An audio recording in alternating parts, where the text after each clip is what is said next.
Welcome to RSAC 2026. I'm Josh Marpet, and joining me today is Sachin Jade, Chief Product Officer at Cyware. Sachin, thank you for being here. It's appreciated. Thank you, Josh.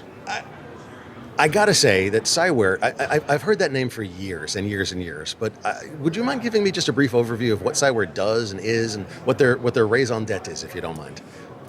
So, Cyware at its core is about operationalizing threat intelligence. Okay. And if I do a double click on that, what that means is enterprises, both small, medium, and large, receive threat intelligence from several different areas: external, internal, sometimes from other parties, your third parties, your competitors sometimes, your complementers, etc. But you need to figure out how to make sense of it and what do you do with it once you get that intel. Well, yeah. And so from an when example... you drink from the fire hose, you've got to make it work for you. Correct. Understood. Correct. So what we do is the entire lifecycle management around that.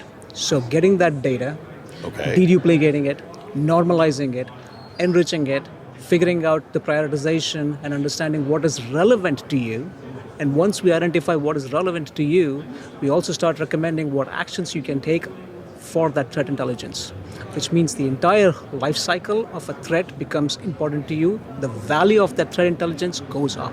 Oh, massively, massively. Look, the fire hose is beautiful, but there's so many false positives for me because I don't have a Cisco this, I don't have a Palo Alto that, and being able to contextualize it for my enterprise and for my systems, and then to normalize it for my IP address range, my the different models of systems that I have. I may have Palo, but do I have this Palo? Whatever is huge. And that's been the rocks that a lot of companies have broken on, very honestly. Yes. And a lot of companies trying to do what you do is they've broken on that because it's such a hard problem to contextualize it, not just for everybody, but for me. I'm not that vain, not just me, but me as an enterprise, you know what I mean? So you're saying that your company does all of that, the entire life cycle of that?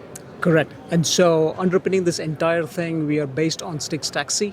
And so that makes it a lot easier, pretty much from the foundational setup. So any data that comes in, we model it into the SDOs and the SROs in a heartbeat. And so when it scales, coming from any place, the threat intel, we can create the entire picture. And now that we have created the entire picture of this threat intel, we can take it one step forward to start figuring out what could be the attack flow chain. Okay. And so you say, hey, there's the threat. We've contextualized it for you, so we know what you have. You need my inventory to do that, don't you?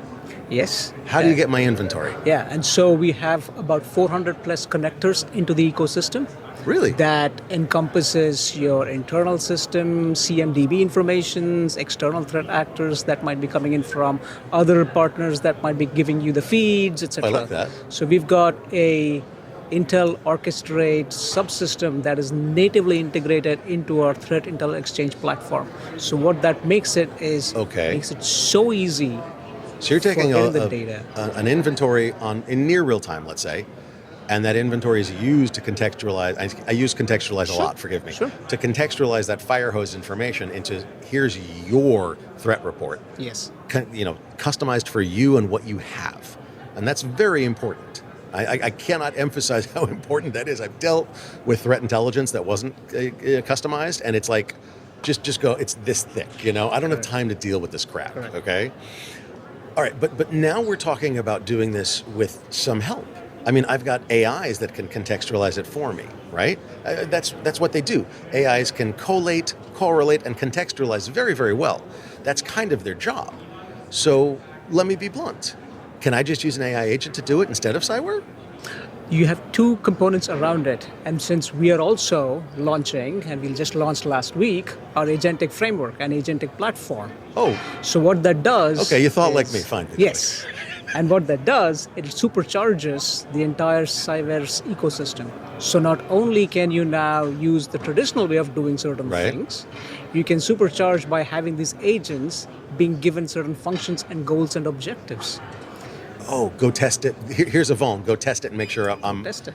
Create a scenario on the fly if you want, using the intelligence that has been obtained from different sources, figure out the prioritization. And let's say you are using a tech stack but the threat actor and the information that was received was not related to that threat stack. Okay, valid. You may think that it is not relevant. And yes, at first glance, it is not relevant.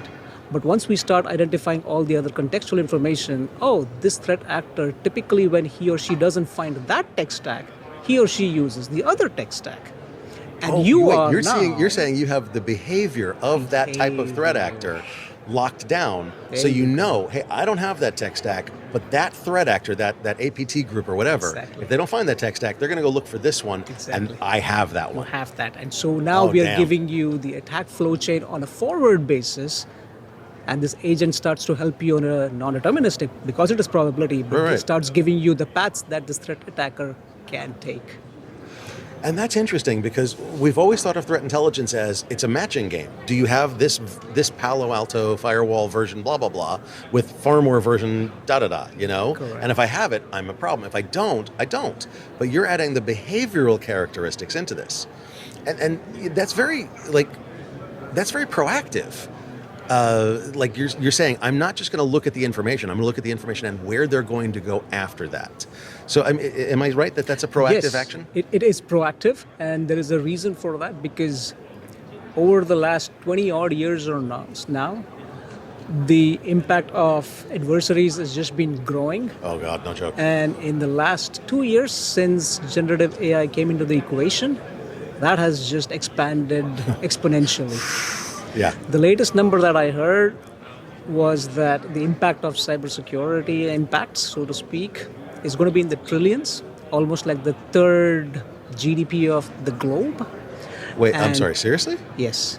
And so damn. If you don't have a system that can proactively look at that and scale as fast as needed as well, you just can't keep with the adversaries. So one of the reasons you launched the Agentic Fabric last week was to keep up with what's going on with cybercrime, with malware, with adversaries, as well as keeping track of the expanding use of agentic AI inside of your customers and inside of our compatriots and colleagues in all of our companies. Correct. Because the usage of it is expanding just as fast as the cybercrime use of it. Am I correct? 100%. And because adversaries never play by rules. Well, they do. They play by going for the money or the information or the something. That's basically the only rule, but there's one. Yes. So they never play by the rules. So they will use any mechanism that's at their disposal. If it works, they're going to use it. They're just going to use it. So leveraging, what used to be insider threat from a human standpoint can now become insider threat from an agentic standpoint if they take over the agents. And these can be in multiple different ways. So which means you need to understand the behavior. And so our whole intelligence concept in this collective defense, if you will, starts to make it from who's this threat actor, what do they typically do, what kind of threat intelligence they use to exploit certain vulnerabilities, etc., and then how do you block it from a proactive standpoint. Valid. Okay, so but you need to collect this intelligence in order for it to be valid. You need to have a very broad base of systems to say, oh, look at that, that's interesting, let's add it to our fire hose, right? Where are you getting the intelligence from? How big is your base, if that makes sense? Yeah, 100%. So we've got the large enterprises that use our platform, but in addition to that, every single ISAC that's on the US ecosystem, so to speak, uses our core platform for intelligence gathering and sharing. Okay, whoa. That's every critical infrastructure company. Every critical infrastructure, ISAC, absolutely. So that's the beauty. They will leverage the Cyware platform to figure out what the data is with respect to threat intelligence. The analysts of these ISACs will create the appropriate advisories. That's their job, literally. Yeah. And they will share it with the member organizations that belong to that ISAC, who can now take decisions as they need to. Now, taking it one step further. How? Once we have the agents that we launched, as part of the actioning capability on the member organization side. So now, as soon as I receive an alert or an advisory from my ISAC analyst, I can take automated decisions if I want to. It's in your control. You can actually now end-to-end, in an automated fashion, get the alert and advisory from so many different analysts, extract the right data, figure out the action that you need, which is maybe a blocking an IP or whatever the case remediation might be, of some sort, remediation step, and do it in a heartbeat in one go, in one transaction. Automated remediation? Yes. Is that part of your new Agentic Fabric platform? That is correct. So I can authorize an agentic system Yes. to say, here is a piece of threat intelligence. Yes. It is relevant to me. Yes. It is normalized for me. Yes. It is something I need to act on. And your platform will actually perform the action if I give it authorization to do so. If you give, yes. We put the guardrails for the human being to be in control. Human in the loop. Human in the loop. And with any agent, once they come into the ecosystem, they are very similar to a human resource capacity as well. So they have a function, which means their boss, the agent boss, if you will, the human boss that are controlling the agents, he or she will start trusting it after only a certain point. So once they are at a certain point, they're going to say, flip auto remediation on. Correct. You know, it's funny. This reminds me, I'm sorry, I'm old, but IDS, IPS, intrusion detection system, intrusion protection, the difference is just flip the block switch from monitor to block. And nobody flicks to block because they're terrified of blocking legitimate traffic. Yes. And what you're saying is very similar in that, identify or block or remediate, auto remediate. Do you think people are actually going to flip that switch? I think if you give them the right kind of trust and controls, they will. And so one of the other hypotheses that we're going to be bringing in sometime later is once you because you have the information on the internal assets of that particular customer, you can now run scenarios. So once you get, let's say, the information around that threat intel and what the blast radius or the impact is going to be, right, you can run the scenario, what would happen if you actually block it? Will there be other impacts of that block? And at the agentic scale level, you can do it and you can let the human say, I trust this now, you can go do it because I know the blast radius scenario as well. And the damage is minimal. This is within our risk appetite. Bingo. And so anything that's within our risk appetite, you're allowed to auto-remediate. Anything that's outside this blast radius, this risk appetite, a human needs to be in the loop. Yeah, seems like you're reading my mind. Sorry. It is. This is a part of where I live. I do a lot of risk work. It is, and this is changing the concept of cyber and threat intelligence from tactical reactive to strategic and risk focused. Yeah, absolutely. Because I have to bring the enterprise risk management team in to tell me what is that blast radius and risk appetite beyond which I need a human in the loop. But now what I'm doing is I'm doing it not only on risk-based security, I'm also bringing the enterprise risk management team in to help me with these decisions and processes, which trains them to understand the technological risk. That's kind of fascinating. I got to tell you that. Sorry, I'm sort of just thinking through this live. And that allows us to do compliance, risk, security in an agentic fashion with guardrails about what's my risk appetite, and they all work together. Yes. That's fascinating. That's really smart. I like that. Yeah. Before Cyware, when I built my own product company and exited that, we had coined this term called security value at risk, which was the whole notion around what is the value at risk when a security event happens. Right. If something happens, what could be the consequences? Correct. And it could be positive consequences or negative consequences. It doesn't matter. What are the consequences? Yes. I teach people that all the time, and it's weird to people. You're like, look, you do it with your kid. If I let them play in the street, what could happen? They could get hit by a car. Probably a bad consequence, unless you have a 3-year-old sociopath. But anyway, I'm kidding. There's the inside joke. My kid's 3-year-old, and occasionally she's a sociopath, but I love her dearly.